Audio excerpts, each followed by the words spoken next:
Honda NX নিব নাকি Hornet 2.0 নিব, এই দুইটা নিয়েই সবার মধ্যে অনেক কনফিউশন থাকে। দুইটাই কিন্তু সেম বাইক বলা যাবে আবার বলা যাবে না, কারণ হুন্ডা এনএক্স 200 বাইকটা হচ্ছে মূলত অ্যাডভেঞ্চার বাইক এবং হুন্ডা 2.0 কমিউটার সেগমেন্টের বাইক। দুইটা বাইকের কিন্তু সেম ইঞ্জিন, বাট এনএক্সের ইঞ্জিনটা আরও বেশি রিফাইনিং করা।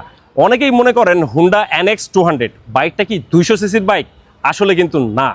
বাইকটার মডেল রাখা হয়েছে হুন্ডা এনএক্স 200, বাট বাইকটা মূলত হচ্ছে 184.4 সিসির বাইক। হর্নেট 2.0 বাইকটাও কিন্তু 184 সিসির বাইক। এবং হুন্ডা এনএক্স 200 এবং হর্নেট দুইটা বাইকই কিন্তু এক্সপ্রেসভেরিতে অ্যাভেলেবেল আছে। এই বাইকটা চলছে মাত্র 2900 কিলোমিটার, হর্নেট 2.0 বাইকটা চলেছে মাত্র 4000 কিলোমিটার। দুইটা বাইকই ওয়ান টেস্ট অবস্থায় আছে। সো আজই চলে আসুন এক্সপ্রেসভেরিতে, কারণ এই বাইক দুটো আপনি কিনলে আপনি হবেন বাইকের প্রথম মালিক।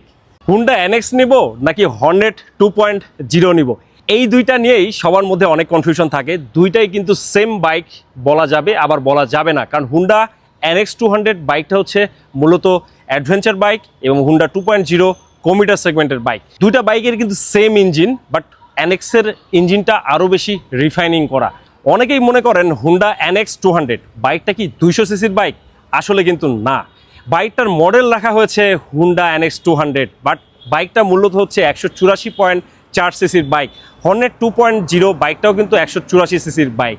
এবং হুন্ডা এনএক্স 200 এবং হর্নেট দুইটা বাইকই কিন্তু এক্সপ্রেসভেরিতে অ্যাভেলেবেল আছে। এই বাইকটা চলছে মাত্র 2900 কিলোমিটার, হর্নেট 2.0 বাইকটা চলেছে মাত্র 4000 কিলোমিটার। দুইটা বাইকই ওয়ান টেস্ট অবস্থায় আছে। সো আজই চলে আসুন এক্সপ্রেসভেরিতে, কারণ এই বাইক দুটো আপনি কিনলে আপনি হবেন বাইকের প্রথম মালিক।